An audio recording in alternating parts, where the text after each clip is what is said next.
Gimana ya? Audionya jelek. Selamat siang semuanya. Terima kasih sudah hadir hari ini di depan gedung DPR. Sebelum kita memulai, saya mau mengucapkan turut berduka cita kepada 11 korban yang sudah meninggal dunia. Afan Kurniawan, Septinus Sesa, Sarinawati, Akbar Basri, Saiful Akbar, Rusdam Diansyah, Sumari, Reza Sendi Pratama, Iko Julian Junior, Andika Lutfi Falah, Budi Haryadi. Di sini saya bersama teman-teman mau memberi surat formil kepada DPR.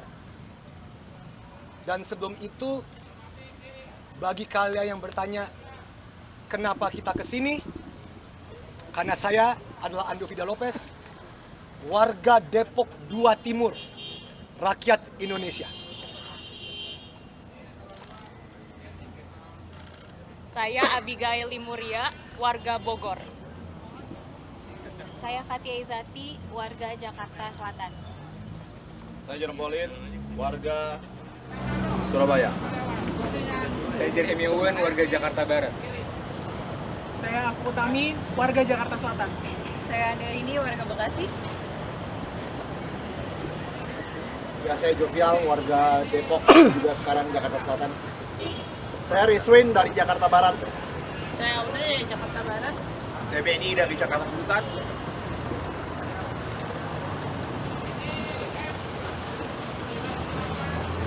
Kami banyak ditanya apa motivasi awal atau alasan dari dimulainya 17+8 tuntutan rakyat. Dan kami di sini ingin bilang bahwa ini semua didasarkan dari kekecewaan yang mendalam dan rasa berduka yang sangat dalam terhadap berbagai korban yang sudah meninggal dunia. 11 orang korban jiwa, 500 korban luka, dan 3.400 orang dikriminalisasi karena menyuarakan aspirasi mereka. Ini semua disebabkan oleh proses demokrasi yang cacat dan tidak sehat. Kalau dari awal terjadi proses partisipasi yang baik dan pemerintah mau mendengarkan warganya, ini semua tidak seharusnya terjadi. 17+8 tuntutan rakyat hadir dari kami warga biasa yang merasa resah karena tidak ada respon yang sesuai dari pemerintah dan aparat yang tidak terarah, melewatkan substansi dan cenderung represif sejak demonstrasi pada tanggal 28 Agustus tahun ini. Sehingga kami melihat perlunya sebuah daftar tuntutan bersama yang bisa mengukur respon pemerintah secara tepat dengan alur akuntabilitas yang jelas dan sebisa mungkin merefleksikan keresahan masyarakat seluas-luasnya. Maka dari itu kami rangkum dari beberapa sumber. Yang pertama, dari desakan 211 organisasi masyarakat sipil yang dipublikasikan melalui website YLBHI. Kedua, tuntutan 7 hari dari Salsa dan Jerome dari hasil rembukan jutaan rakyat di kolom komentar dan Instagram story. Juga dari siaran pers Pusat Studi Hukum dan Kebijakan, dari pernyataan sikap Center for Environmental Law dan Climate Justice Universitas Indonesia, tentu saja juga dari tuntutan tuntutan demo para buruh pada tanggal 28 Agustus, petisi dengan 40.000 dukungan di change.org yang meminta reformasi, transparansi, dan keadilan, dan terakhir Ikatan Mahasiswa Magister Kenotariatan Universitas Indonesia. Tuntutan ini kami pilih berdasarkan beberapa kriteria. Yang pertama, yang merespon secara cepat dan tanggap terhadap berbagai kekerasan dan kriminalisasi yang terjadi. Kedua adalah kebijakan yang selalu kerap muncul di semua berbagai tuntutan yang tadi.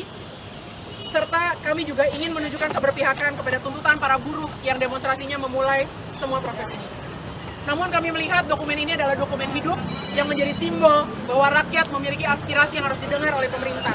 Dan tuntutan ini akan selalu bisa berkembang untuk ikut menangkap berbagai aspirasi lainnya. Terakhir, semangat kami adalah menangkap esensi dari kegelisahan warga. Dan kami sangat-sangat menginginkan, kami kecewa dan sangat menginginkan pemerintah yang transparan, reformasi institusi dengan menyeluruh, serta pemimpin yang seharusnya berempati kepada warganya.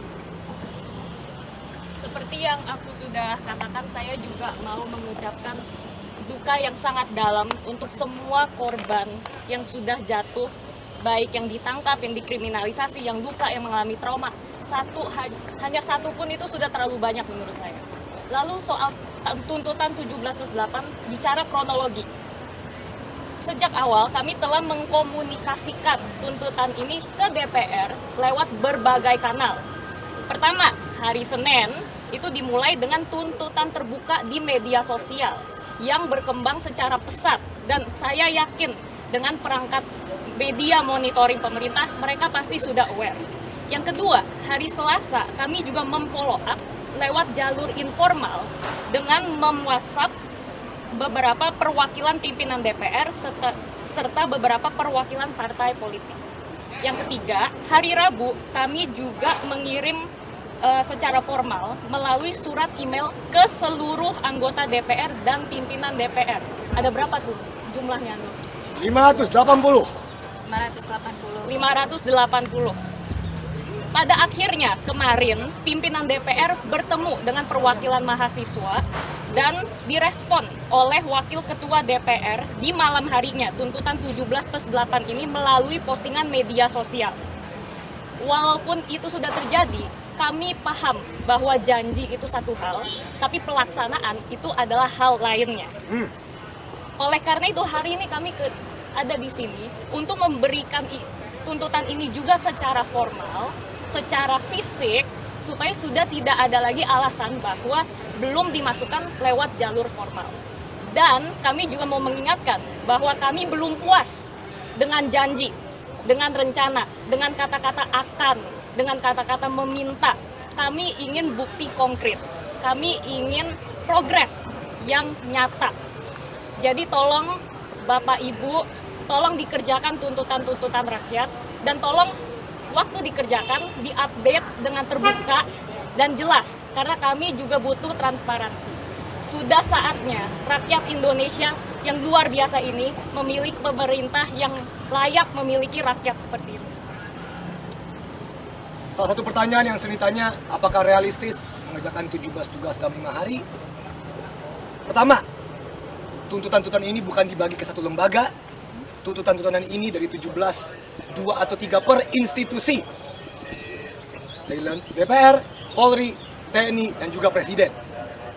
Dan kalau kalian masih ingat teman-teman reporterku, tahun lalu di 22 Agustus, pasca putusan MK RUU Pilkada, bisa kok dikerjain dalam 1 malam saja?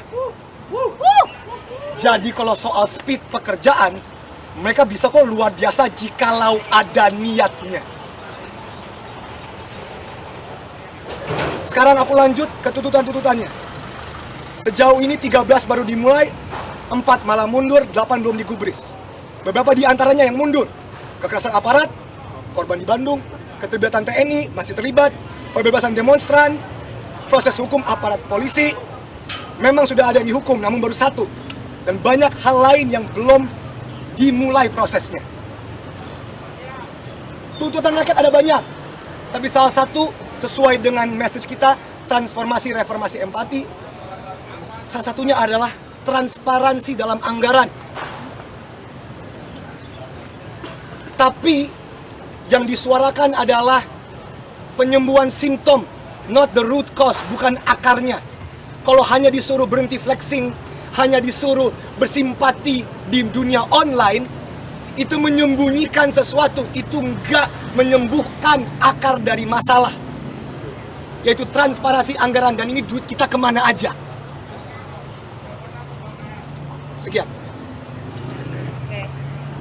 Teman-teman mungkin mau banyak ada pertanyaan sekarang, tapi khususnya mungkin kenapa DPR gitu ya. Kalian kan udah ngirim juga, tadi udah dijelasin sama Abi kita, karena ya ini masalah bernegara, kami juga mau melakukannya semua secara formal. Makanya kami akan memberikan surat tuntutan kami secara resmi sekarang, secara offline. Saya pengen ngomong beberapa pointer saya. Pertama, setiap nyawa yang hilang, setiap keluarga yang berduka, dan setiap warga yang ditahan tanpa kejelasan adalah pengingat bahwa tuntutan ini bukan sekedar daftar poin. Ini semua adalah aspirasi yang nyata. Karena itu, 17+8 harus dipandang bukan sebagai pekerjaan administratif saja, tetapi sebagai panggilan untuk mengembalikan martabat dan keadilan bagi rakyat. Dan betul bahwa DPR adalah institusi yang sudah menyampaikan respons tadi malam, mungkin kalian semua juga sudah melihat di Instagram DPR. Tapi di sini kami untuk mengingatkan bahwa dari 17 daftar itu, tugas DPR sebenarnya bukan hanya 3, tapi juga tugas mereka adalah untuk mewakili kami semua sebagai rakyat untuk memastikan 14 lainnya tercapai. Karena mereka adalah wakil rakyat. Kita juga memastikan DPR ingat dengan tuntutan jangka menengah 1 tahun selain ke DPR, ini ada di sini, untuk mereformasi sistem tata negara secara besar-besaran. Itu yang penting, yang kami mau adalah reformasi instansi-instansi yang tidak bekerja dengan baik. Dan banyak pertanyaan, apa yang terjadi kalau misalnya ini semua tidak dilaksanakan setelah besok 5 September? Sebenarnya kami naruh tenggat waktu 5 September sebagai alat ukur yang jelas untuk menilai keseriusan dan prioritas pemerintah terhadap tuntutan kami. Kalau udah lewat jangka waktunya, rakyat bisa menilai sendiri dan menentukan langkah selanjutnya. Karena ini semua aspirasi rakyat, kami kembalikan juga ke rakyat untuk menilai. Dokumen ini adalah early warning. Ini apa yang harus pemerintah lakuin, dan kami juga paham betul bahwa mungkin banyak aspirasi lainnya yang belum masuk dalam list ini, makanya ini semua adalah living document ya teman-teman. Mungkin kedepannya bisa jadi 17+8+4+5 atau 17+8+45, tapi yang pasti ini sudah kami buat setransparan mungkin, seramping mungkin, bahkan dikasih to-do list, jadi dan dikasih tracker pula, jadi ya jelas tuntutan kami hari ini, dan kami harap Bapak Ibu di dalam gedung ini dapat melaksanakan semuanya. Ada anggota? Iya, ada anggota. Dan Andre masih ada. Bang Nel kirim dulu. Panas banget. Kirim banget Semuanya Ya. di depan semuanya. Kita foto dulu ya. Foto dulu ya. Foto dulu, guys.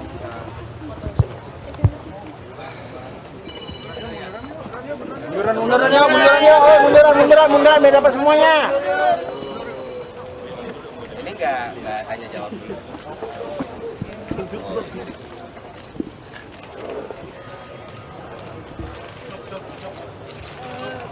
Lihat tengah dulu.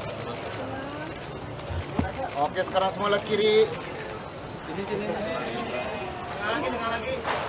Tengah lagi. Rekan media. Sekarang lihat kanan semuanya. Ya, halo.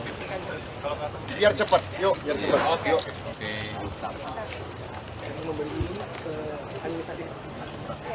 Ajak Bapak. Ya. Kebetulan kita udah kehadiran salah satu anggota DPR yang Andre. Selamat datang Pak. Terima kasih Welcome, sudah Pak. hadir ya. Kami saya Bentar Pak. Belum Pak. Oke. Terima kasih kepada teman-teman yang sudah hadir di DPR. Saya Pak Awendra dan Teh Rike dijawabkan. Lalu ada Pak Akbar, anggota DPD RI yang juga wakil ketua MPR. Kita ditugaskan oleh pimpinan DPR pada Dasko tadi untuk menerima teman-teman sekalian, untuk mendengarkan aspirasi teman-teman, bahwa ingin kami tegaskan lagi bahwa DPR sangat terbuka terhadap seluruh aspirasi dari seluruh masyarakat. Kita membuka diri, dan kami tegaskan lagi bahwa kita sudah sepakat untuk menghilangkan tunjangan yang sesuai tuntutan. Itu yang pertama. Yang kedua, kita membuka diri, masukan, aspirasi kita akan laksanakan. Ketiga juga tadi kemarin juga sudah sepakati kunjungan kerja luar negeri juga di moratorium. Nah, insya Allah kita akan melakukan transformasi ke depan menjadi yang lebih baik sesuai dengan tuntutan dan harapan dari teman-teman sekalian. Mungkin ada yang disampaikan, silakan. Bapak, terima kasih kehadirannya Bapak Ibu. Saya Rizwin, saya warga dari Jakarta Barat. Bapak, hari ini kawan-kawan ke sini, kita urusan bernegara, kita taat prosedur, kita tertib administrasi, Bapak. Sehingga dokumen ini kami akan menyerahkan secara administratif. Kami taat, Bapak. Kami mau ke samping untuk ke bagian persuratan untuk dimasukkan secara formal dan kemudian bisa ada tanda terima dokumen. Jadi semua prosedur kita ikuti. Untuk itu kami mengajak Bapak Ibu untuk bersama-sama. Kita sama-sama rakyat, Bapak Ibu, kita bersama-sama berjalan ke gerbang samping untuk memasukkan surat ini. Boleh nggak saya usulkan?